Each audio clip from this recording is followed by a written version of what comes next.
Hey everybody, I'm Steve. Tonight I'm going to talk about a new album that just got released on Friday, March 11th, and it's from a band I've liked since 2016, and they're called Ghost.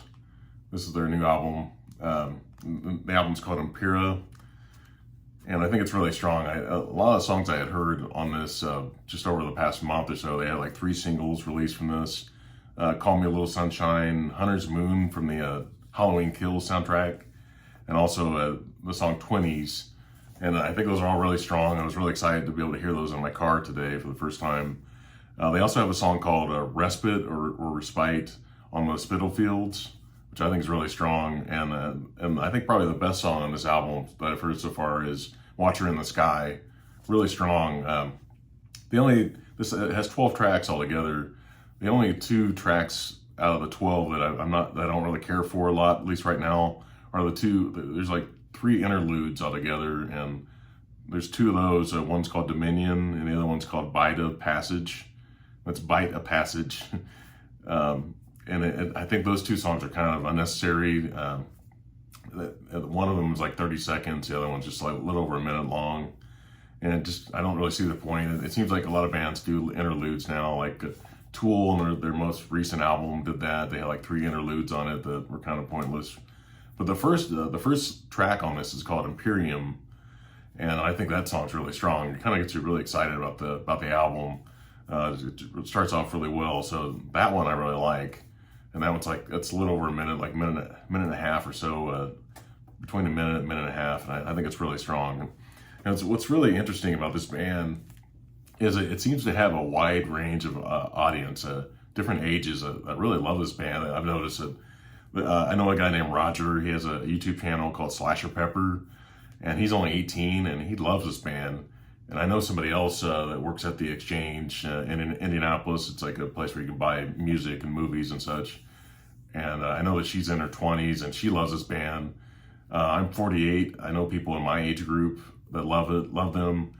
Also, I know people in their 50s that love this band too. So it is really rare that you see that age groups like that, that wide, really enjoying the same band anymore. And especially this band, sort of like, they're not really heavy metal. They have moments where they're really heavy and moments when they're not so heavy. And Tobias, he actually sings, which is kind of rare. At least, I don't really listen to a ton of new music now, but it seems like I don't really hear a lot of clean vocals. A lot of bands, a lot of death metal bands don't really do that. They kind of mix maybe a little growling and singing together. This guy, he only sings, and he writes most of their music. I noticed on this album he has a lot of collaborators on this one, but normally he does all the writing himself, and the previous 4 albums. But his band actually called A Group of Nameless Ghouls. So they all wear masks. The guys in the band wear masks, and they never tell you what their names are. And supposedly they've had a lot of band members come and go. A lot of them are probably just there to only like a touring kind of band. And Tobias does most of the other stuff himself. A lot of times, it's hard to say on this. They show some other collaborators that play on the album, so it's hard to tell who's playing on it. But I believe Tobias has to approve every song that's on it, because he's done a great job, and his songwriting is really strong. The band is actually from Sweden, so it's but Tobias he sings and speaks in perfect English. So it's a band that I think Americans can really get into. It has a kind of a 70s, 80s, 90s kind of vibe to the songs, and you can kind of hear different influences on different songs. It's really kind of interesting, but I really enjoy this. I've listened to it like 3 times in my car. I listened to it on YouTube, or I put it in, just listened to it on my TV, last night. So, and a lot of songs I already loved before this got released. So I'm hoping that they were in Cincinnati and played live last month.